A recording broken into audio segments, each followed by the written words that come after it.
Hace tan solo 30 años, nadie habría sabido qué era este objeto, y mucho menos el tipo de maravillas que se podrían hacer con él.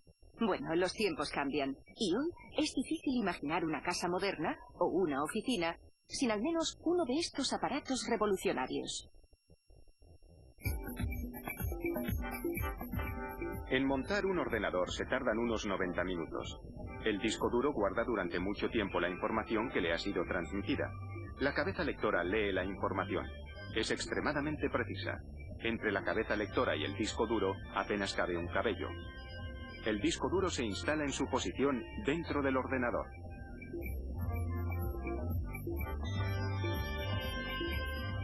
Hay otras dos unidades que almacenan información. El lector de discos de 3 pulgadas y el lector de CD-ROM, que permite la lectura y ejecución de programas grabados en discos compactos.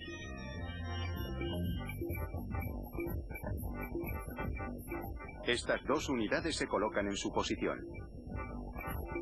La columna vertebral del ordenador es la placa base. El resto de los elementos del ordenador se conectan a esta unidad. Este ventilador dispersa el calor generado por los chips. Algunas tarjetas de sonido se integran directamente en la placa base. Estas conexiones por orden son la entrada de audio, la salida y el puerto del micrófono. Esta que ven es la ranura en la que se insertan las tarjetas gráficas. Este dispositivo térmico mide la temperatura emitida entre el procesador y la placa base. El procesador es el cerebro del sistema. Interpreta, calcula y ejecuta las instrucciones que recibe. El procesador tiene varios millones de transistores y su cadencia, su velocidad de trabajo, alcanza ya los gigahercios. El procesador descansa sobre esta base. El ventilador del procesador dispersa el calor. Su eficacia depende del tipo de material usado, y un material conductor asegura una mejor refrigeración. La memoria RAM almacena información a corto plazo, pero la borra cuando se desconecta la corriente. Esta memoria es más rápida que la del disco duro o la del CD-ROM. El siguiente paso es meterlo todo en la carcasa, que protege los elementos internos de los elementos externos. En esta fase se instalan los componentes electrónicos en la carcasa. Varios conectores de la carcasa están conectados a la placa base, como el conmutador y varios indicadores luminosos.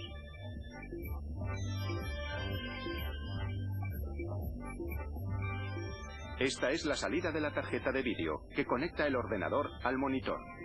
Vemos también el chip del vídeo, que crea imágenes en 2 y 3 dimensiones. Esta es la memoria de vídeo.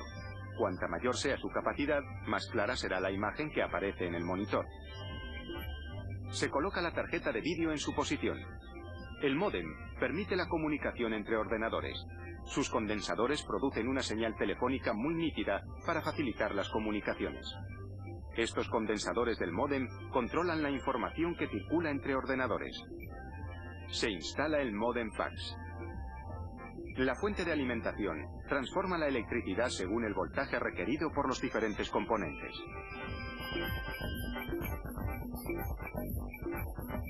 Se coloca el cableado interno del ordenador.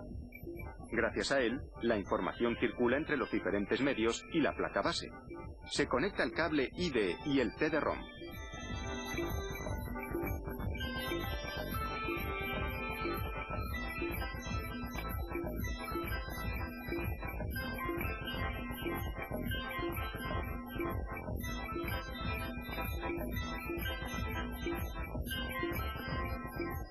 Para finalizar, se conectan los últimos cables eléctricos a los diferentes componentes.